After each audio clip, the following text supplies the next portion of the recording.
Kerala gold and silver merchant association മുഖ്യമന്ത്രിയുമായി pre budget ചർച്ച നടത്തി.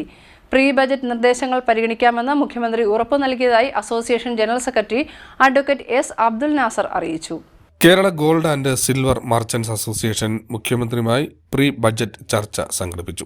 സംസ്ഥാന president K Surendran, general secretary S Abdul Nasar, working president P K Aimuhaji, working general സെക്രട്ടറിമാരായ B Premanand, M Vineeth, സംസ്ഥാന vice president Ratnakaran, ജില്ലാ secretary advocate Jayachandran പള്ളിയമ്പലം തുടങ്ങിയവർ പങ്കെടുത്തു. പ്രീ ബജറ്റ് നിർദ്ദേശങ്ങൾ പരിഗണിക്കാമെന്ന് മുഖ്യമന്ത്രി ഉറപ്പു നൽകിയതായി general secretary advocate S Abdul Nasar അറിയിച്ചു. പുതിയ സർക്കാരിന്റെ ആദ്യ ബജറ്റിന് മുന്നോടിയായി Kerala gold and silver merchants association pre budget ചർച്ച മുഖ്യമന്ത്രിയുമായിട്ട് നടത്തിയിട്ടുണ്ട്.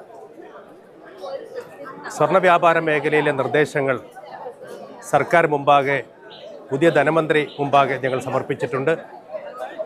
അനുഭാവപൂർവമായ നിലപാടുകൾ സ്വീകരിക്കാമെന്ന്,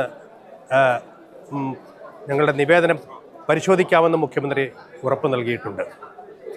കേരളത്തിലെ സ്വർണ്ണ വ്യാപാര മേഖലയിൽ നികുതി സംബന്ധമായ നിരവധി വിഷയങ്ങൾ നിലനിൽക്കുന്നുണ്ട്.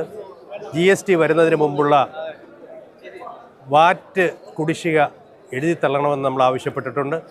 അതുമായി ബന്ധപ്പെട്ട് കോടതികളിൽ നിലനിൽക്കുന്ന കേസുകൾ പിൻവലിക്കണമെന്ന് നമ്മൾ ആവശ്യപ്പെട്ടിട്ടുണ്ട്. വ്യവസായ മന്ത്രി പി കെ കുഞ്ഞാലിക്കുട്ടി, ആഭ്യന്തരമന്ത്രി രമേശ് ചെന്നിത്തല, സഹകരണ എക്സൈസ് വകുപ്പ് മന്ത്രി അഡ്വക്കേറ്റ് എം ലിജു, ഉന്നത വിദ്യാഭ്യാസ മന്ത്രി റോജി എം ജോൺ, റവന്യൂ മന്ത്രി എ പി അനിൽകുമാർ, ടൂറിസം മന്ത്രി P C Viswanath, deputy speaker Shanimol Usman തുടങ്ങിയവരെയും Kerala gold and silver merchant association ഭാരവാഹികൾ സന്ദർശിച്ചു.